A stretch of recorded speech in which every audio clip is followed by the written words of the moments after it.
naryo ngo harahewe nakire ngo umusoro wasumba musaza we umutima utoroka igitereko atumuhungu nsize inyuma yacuritse icuma araricuru ko yehenza akarahira ngo harashaka yadi wacu mwiza n'umukobwa mushiki wanjye umutima utoroka igitereko yembabazi we ku mutima unoroza igitereko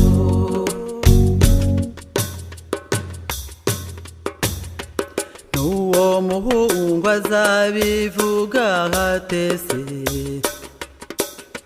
n'uwo muhungu abigenje atese uwo muhungu abihikitse ate uwo muhungu azaturuka heheye kubwira ngo kwamutwaye umutoni we umutima utoroka igitereko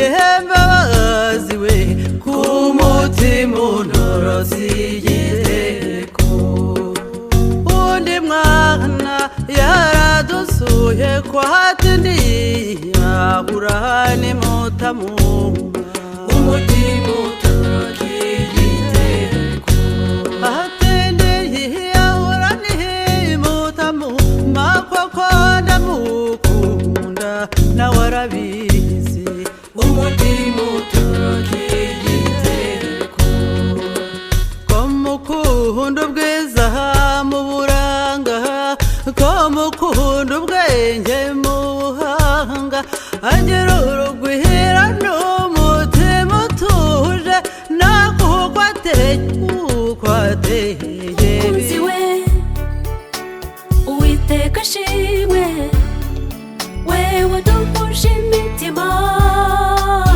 urukundo rurimikwa rutuma twiyemeza gusiga abacu ngo dushinga urugo rwacu ariko mbere yuko tuva ndagira ngo mfate umwanya muto shimira ababyeyi bambereyeho babyeyi ndashimye n'ukuri babyeyi ndashimye muzaho mwankuye kugeza ubu ibyo Baby, sans toi je perdrais ma raison. Je serais comme un corps sans mot thème. Qu'importe les embrouilles. Chérie, t'auras toute mon affection. Je t'aime sans me retenir. Ma place est auprès de toi. Ne t'inquiète pas mon amour, on va vivre tous les jours comme la dernière fois. Inséparable. Depuis que tu es à moi, kachwa nganazo kachwa banda kumayanga nganazo kachwa kachwa. Depuis que tu es à moi, nganazo kachwa mama nganazo kachwa banda kumayanga nganazo kachwa kachwa. Mais ton route, ah bébé, vu qu'on est mariés, nos ex nous maudissent, laissons-la nous jalouser. T'es le moteur de ma vie, je me sentirais perdu sans toi, ah maman. Je suis content que tu sois à moi, baby. Là où tu iras, on ira. Inséparable. Depuis que tu es à moi, kachwa nganazo kachwa banda kumayanga nganazo kachwa kachwa.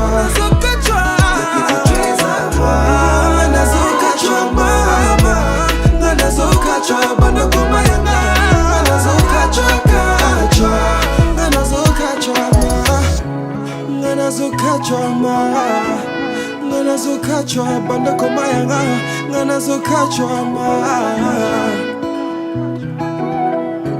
Si j'étais une larme, je naîtrais de tes yeux pour caresser ta joue et mourir sur tes lèvres.